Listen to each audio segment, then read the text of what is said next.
క్యాబిన్మేట్ 24 hours study hall and work space mobile app download చేసుకుని ఇప్పుడే మీ cabin book చేసుకోండి.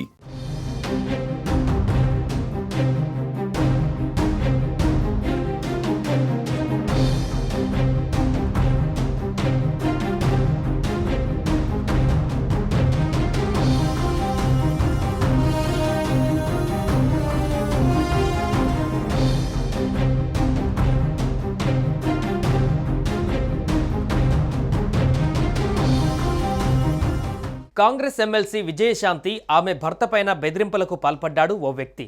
తనకు డబ్బులు చెల్లించకపోతే నరకం అంటే ఏంటో చూపిస్తానంటూ వార్నింగ్ ఇచ్చాడు. దీంతో చంద్రకిరణ్ రెడ్డిపై పోలీసులకు ఫిర్యాదు చేశారు విజయశాంతి. దీంతో పోలీసులు అతడిపైన కేసు నమోదు చేసి దర్యాప్తు చేపట్టారు.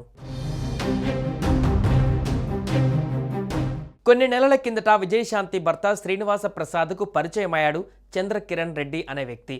తను సోషల్ మీడియాలో పనిచేస్తానని, విజయశాంతికి మంచి మైలేజ్ తెచ్చిపెడతానని నమ్మించాడు. విజయశాంతి బీజేపీలో ఉన్నప్పుడు ఆమెకు చెందిన ఓ సోషల్ మీడియా పేజీని నిర్వహించాడు చంద్రకిరణ్ రెడ్డి. అయితే విజయశాంతి ఇప్పుడు బీజేపీలో లేరు, కాంగ్రెస్లోకి వచ్చి ఏకంగా ఎమ్మెల్సీ అయ్యారు.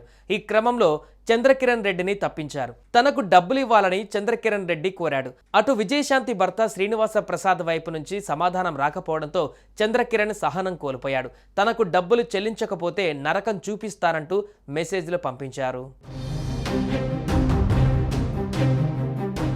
దీంతో విజయశాంతి భర్త శ్రీనివాస ప్రసాద్ బంజారాహిల్స్ పిఎస్లో ఫిర్యాదు చేశారు. 4 ఏళ్ల క్రితం చంద్రకిరణ్ రెడ్డి తమను సంప్రదించారని విజయశాంతి భర్త పేర్కొన్నారు. సోషల్ మీడియాలో కంటెంట్ క్రియేటర్గా చంద్రకిరణ్ రెడ్డి పరిచయం చేసుకున్నారని చెప్పారు. విజయశాంతి వద్ద సోషల్ మీడియా హ్యాండ్లర్గా అవకాశం ఇవ్వాలని కోరినట్లుగా ఫిర్యాదులో వెల్లడించారు. చంద్రకిరణ్ రెడ్డి తమతో కలిసి పనిచేస్తూ సొంత వ్యాపారాన్ని బలపరుచుకున్నాడని విజయశాంతి భర్త శ్రీనివాస ప్రసాద్ ఆరోపించారు. చంద్రకిరణ్ రెడ్డి స్వలబ్ధి కోసం తమ పేరును వాడుకున్నాడని చెప్పారు. దీంతో పనితీరు నచ్చక చంద్రకిరణ్ సేవలను ఉపయోగించుకోలేదని విజయశాంతి భర్త తెలిపారు. తాము బీజేపీలో ఉన్నప్పుడు చంద్రకిరణ్తో పరిచయం ఏర్పడిందని శ్రీనివాస ప్రసాద్ తెలిపారు. బీజేపీలో ఎదిగేందుకు చంద్రకిరణ్ తమను వాడుకున్నాడని ఆరోపించారు. ఇక బీజేపీలో నుంచి బయటకు వచ్చాక చంద్రకిరణ్ రెడ్డి నుంచి మెసేజ్ వచ్చిందని శ్రీనివాస్ ప్రసాద్ తెలిపారు. పెండింగ్లో ఉన్న నగదు చెల్లింపులు చేయగలరా అని చంద్రకిరణ్ రెడ్డి మెసేజ్ చేశారని చెప్పారు. అయితే తమ వద్ద బకాయిలు ఏమీ లేవని విజయశాంతి దంపతులు సమాధానమిచ్చారు. దీంతో ఏప్రిల్ 6న చంద్రకిరణ్ రెడ్డి బెదిరింపుల సందేశం పంపాడని పోలీసులకు ఫిర్యాదు చేశారు.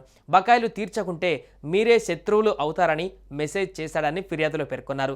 ఆమోదయోగ్యం కాని రీతిలో మెసేజ్లు ఉన్నాయని విజయశాంతి భర్త అన్నారు. దీంతో బిఎన్ఎస్ యాక్ట్ 351/2, 351/3 సెక్షన్ల కింద చంద్రకిరణ్ రెడ్డి పైన కేసు నమోదు చేశారు పోలీసులు.